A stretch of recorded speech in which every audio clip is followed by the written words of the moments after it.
pre-deployment, and then I just sat on 10% pool. I think I did a signaler course, and 3 weeks before pre-deployment leave, Recce platoon called me over, and I joined up with them. It was a weird situation. Some of the reservists didn't pan out the way they should have, and there was one last guy who didn't pan out, and that meant they needed to take a guy from the rifle companies. But the rifle companies were already set. So November Company and Mike Company, they've been training. This workup training, it's like 14, 18 months. It's insane how long it is for. So they have all their sections in set. The platoons are set. The companies are set. They're not going to give up anybody. So that meant they had to turn to new guys.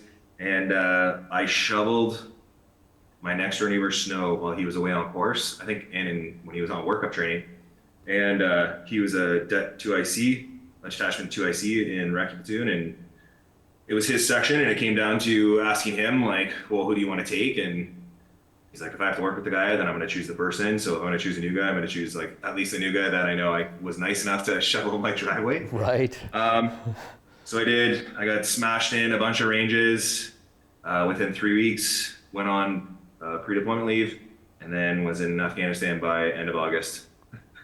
And it was not the most fun way to be a new guy in the most senior platoon. So I was treated like garbage quite a bit. Half the platoon wouldn't even talk to me because the guys were so senior. And when I reflect on it, I get it. And that's like how I cut my teeth in the military was learning in that environment, which isn't really the best and isn't the best in a wartime situation. But I was quickly made clear to just shut my mouth and do the work. And the work was really, it was some of the hardest soldiering I've ever done in my life.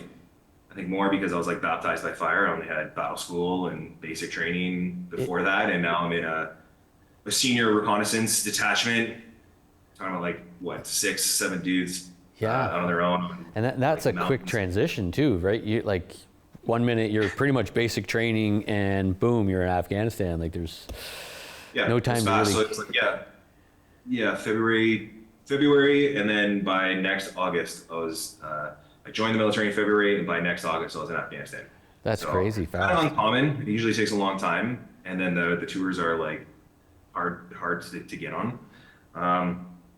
So yeah, that deployment, it was a lot of soldiering. It wasn't like the cool guy gunfights that you would want it to be. And as a new guy, like I didn't care. I was just happy I was there. I thought we should be fighting down the Panjway more. We would flex down to the Panjway and do operations. We would launch on a Kandahar airfield. We also would be up near, just below Spin Boldak. I think, man, I'm probably talking, no, not Spin Boldak. Either way, we were up north, and it was, I don't know. I didn't find the mission sets very good. I didn't find we were used properly, and that's okay for a first deployment. I kind of got to check all the marks for like all the cool guy stuff. We were able to kill a suicide bomber on New Year's Day. Okay. That was a pretty big win. He had like 700 pounds of explosives in the back of his Land Cruiser. My goodness. And it's filled with like boulders and all sorts of stuff. Yeah, and it stopped maybe like 30 meters from us. We shot it a lot. We probably should put like 700 rounds in it. We were doing a vulnerable point search, Culver, when the guy he came towards us, and then we got all the ICOM chatter, all the radio communications that he was having with his like Taliban commanders. We were able to hear later, or not hear, but they told us what happened. So he got freaked out. He thought that bomb was meant for either the front gate of our fob or at like a big probably Shura or something happening in town, and this guy just got freaked out and called his Taliban leaders, and they were like, no, just hit that target then. Okay. So he stopped when he first saw us, turned around and drove away, and then he stopped again and then turned around and started driving back to us. And my Det 2IC did all the ROE stuff, like the pen flare, warning shots. And by that time, everyone's like, okay, like, what's happening? And he didn't stop. So it was pretty surreal. I don't know. It's like being on a range. It's different from, I think, killing a human being, like seeing it, because you're just shooting at a vehicle. But it didn't go off, thank God. It stopped like 30 meters in front of us. Yeah, because that's a little too close for 700 pounds. Yeah. Yeah, we were like all pretty stoked about it. My dad 2IC was just like, yeah, boys, like way to go. He was really proud of us. And then the deck commander was behind the vehicle, and all you heard was, "It's a bomb! It's a bomb! Get back!" All like kind of looking at each other, and then you hear we're driving around in Bisons, terrible. All you hear is that thing go in reverse, like shifting gears and then backing up. So we backed away. Engineers went and exploited it, and that's when they found like hundreds of pounds of explosives. Big giant rockets and mortars, and then stacked boulders on it. And yeah, obviously the guy was like Swiss cheese, pretty good. Oh goodness, yeah. So it was like the danger radius on it would be 1,000 meters when they detonated it. And obviously, like everything in Afghanistan, there's always like the cool guy stuff, but in the regular military, it's like after the cool guy stuff, then it's the regular military, boring, mundane of like, we're going to pull security on this vehicle for the next like 18 hours, something ridiculous until they exploded it. They were able to bring it back to our Fort operating base, and the FBI was able to run forensics on it and go through it all and pick up fingerprints and blah, blah, blah.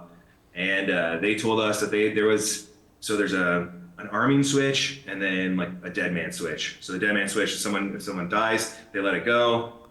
They explode, or what they want to explode explodes. Right. And they said that a bullet went through the wire for the dead man switch. Oh wow. Yeah, that was pretty spicy. You don't really think of it that way though, and even still, that like when you're offensive in nature, I find in war, you're always like winning, and at that point, like a lot of people were dying on that deployment, but not close to us, not in our platoon or anything. And about 20 days after that, on the 25th, so I had a IED explode in my face. Yeah. We were driving on our way to do like a coordinated search or something like that, and the guy was a command detonated, so he's waiting to see his marker, and then he's like, "Oh, right now," and he miscalculated when he was gonna hit the trigger, and he exploded it right behind our vehicle. So I was rear air sentry, which is just like an extra set of eyes on the back of the vehicle, standing up on the bench and open hatch, just looking back, pulling security, being an extra set of eyes. And the trick with it was when you stand, if you're supposed to be looking out back towards you right now, the bench has like, it's flat where I'm standing right now, but then the backrest is sitting like this, right? So everybody's looking at each other. So the trick would be to, when you're standing, is to turn, and then you would put your feet up against the bench, and it would be a lot more comfortable to drive. So I'm looking back, but I'm more looking like this way, right? Right. And the middle of the vehicle is like two behind me. So this guy had a perfect location on the tracks, obviously, or the road, and but he just miscalculated it, and it exploded right behind our door. So it bent in the back of the Bison door, and all the frag and eject that came up and kind of like went around the lip and hit me in my face. And it was just that was not cool. No. So no, it was kind of like, I haven't ever been hit with a 2x4, but I would say like a 2x4, a good 8-footer, and like someone taking a baseball swing at your face was like, I would imagine what it felt like. Temporary unconsciousness, like very temporary, and then like coming to, looking down and just seeing tons of blood on my hands, and I was just like, oh, and you just feel warm on your face. And it was my buddy, the guy who picked me up and brought me over to Rec Platoon. He was my Det 2IC, so he's the crew commander. He's yelling for me, and it was not cool. It was really not cool. So all the guys get out of the vehicle, and I'm like looking down, and I see one of the other new guys, and I ask him, I'm like, dude, is my face still here? Because that was my biggest concern. I'm like, oh my God. Well, and you don't know, right? Like you just feel all the blood and everything else, and you're just like, how bad am I screwed up here? Right. So he was just like, yeah, you're good, dude, which wasn't very consoling. Don't worry, you're still ugly. You're fine. Yeah. Go down. Our driver actually like ended up having, what do they call it, like a green fracture or something like that, where basically he didn't break his back, but he fractured it, and then the the crew commander, when the bomb went off, the driver smashed on the brake, and the crew commander went forward and then smacked backwards. So his back was all banged up too, and flew in to CAF on the like Black Hawk ride. That's when I was like, I don't really want to be here anymore. That's when it became very real. Up to that point, like even killing that dude was just like, it's not, I don't know, when the enemy gets a vote and the enemy actually like wins a round, it's the realism of war comes to play.